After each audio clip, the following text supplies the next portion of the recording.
कभी कभी वो रात और वो मंजर याद आता है तो राघव का दिल दहल उठता है। आखिर वो क्या था जिसे राघव आज तक भूल नहीं सका।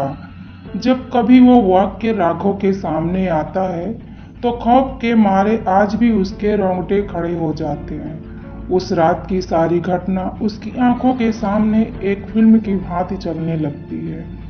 भयानक और अंधेरी रात, ऊपर से सुनसान इलाका, फिर कंडक्टर की लाश का यूं मिलना। न जाने उस रात क्या होने वाला था, लेकिन सब उस रात सच में बच गए। अगर वो न होता तो शायद सभी उस कंडक्टर के साथ अपनी जान से हाथ धो बैठते। लगभग 20 साल पहले की बात है। राघव अपने परिवार के साथ जयपुर घूमने का कार्यक्रम बनाया। बेटा बहुत दिनों से जिद कर रहा था कि पापा मुझे राजस्थान घूमने के लिए ले चलिए। सो राघव उसकी बात मानकर उसे जयपुर घुमाने को राजी हो गया। राघव, उसकी पत्नी रीमा और उसका बेटा संयम घर से जयपुर के लिए रवाना हो गए। राघव ने 2 दिन में पूरा जयपुर घूम लिया, लेकिन राघव के पास अभी 2 दिन की छुट्टी बाकी थी। तो उसने सोचा क्यों ना अजमेर शरीफ भी हो आते हैं। चूंकि उसकी ये प्लानिंग अचानक हुई थी तो उसे जल्दबाजी में बस का सहारा लेना पड़ा। उस बस में और भी यात्री थे, खासकर बुजुर्गों की संख्या ज्यादा थी। युवा जैसी केवल एक ही फैमिली थी। बस में यात्री भी कम थे क्योंकि बस भी थोड़ी खजाड़ा थी, इसलिए शायद उसमें ज्यादा यात्री नहीं बैठे होंगे। करीब रात के 8 बजे बस अपने गंतव्य की ओर रवाना हो चली। तीनों अपनी अपनी सीटों पर टेक लगाकर बैठ गए। संयम तो सो गया, लेकिन राघव और रीमा को बीच बीच में हल्की हल्की झपकी सी आ जाती। एक तो वीरान और अनजानी जगह, ऊपर से खजाड़ा बस में राघव को अनकंफर्टेबल लग रहा था। ड्राइवर को भी शायद बहुत जल्दी थी गंतव्य तक पहुंचने की, इसलिए वो भी बस को तेज रफ्तार में भगाए जा रहा था। अंदर से डर भी लग रहा था कि कहीं वो बस को ठोक न दे, क्योंकि अंधेरा घना था। साथ में सुनसान सड़क के किनारे दिन पर न कोई दिख रहा था और सड़क पर भी इक्का दुक्का वाहन ही दिखाई दे रहे थे। उस बुजुर्गों ने ड्राइवर को टोका भी, बस की रफ्तार जरा धीमे करो।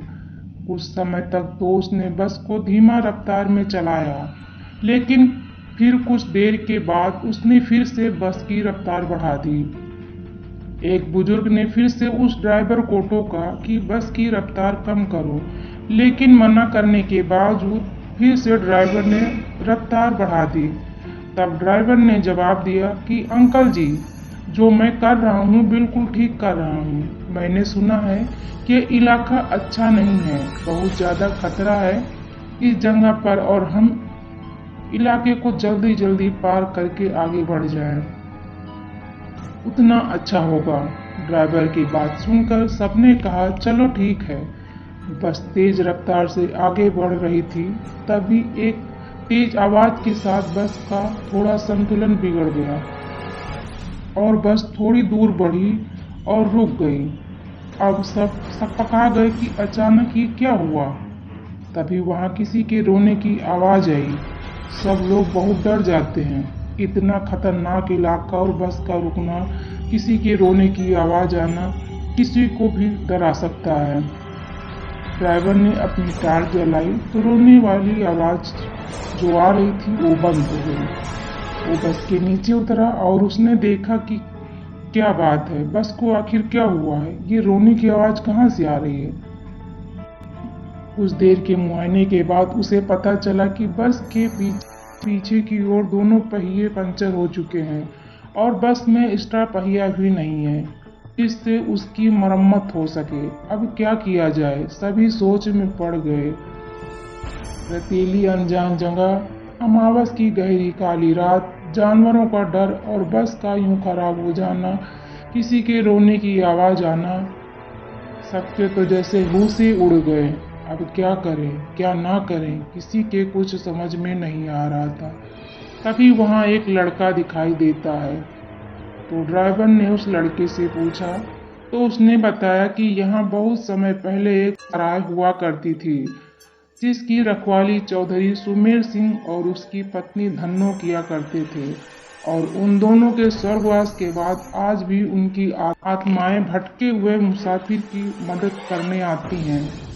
इस इलाके में बहुत शैतानी आत्माएं रहती हैं जो लोगों को कत्ल कर देती हैं, लेकिन सुमेर सिंह और उनकी पत्नी अच्छी आत्माएं हैं इसलिए वो लोगों की मदद करने आ जाते हैं। ये सब कहकर लड़का वहां से चला जाता है, लेकिन सभी के मुंह और आंखें खुली की खुली रह गई। फिर सबने अपना अपना सामान उठाया और बस की ओर आए। देखा तो वहां कंडक्टर की लाश लहूलुहान पड़ी थी। वो सब देखकर सबका दिल दहल गया। डर के मारे सब लोग उस बस में दुबक कर बैठ गए। थोड़ी देर के इंतजार के बाद वहां से एक दूसरी बस गुजरी और सब लोग उसमें बैठकर अपने गंतव्य को रवाना हो गए। तो दोस्तों, ये कहानी आप लोग को कैसी लगी हमें कमेंट करके जरूर बताएं। मिलते हैं आपको ऐसे ही एक नई वीडियो में नई स्टोरी के साथ। तब तक के लिए बाय बाय।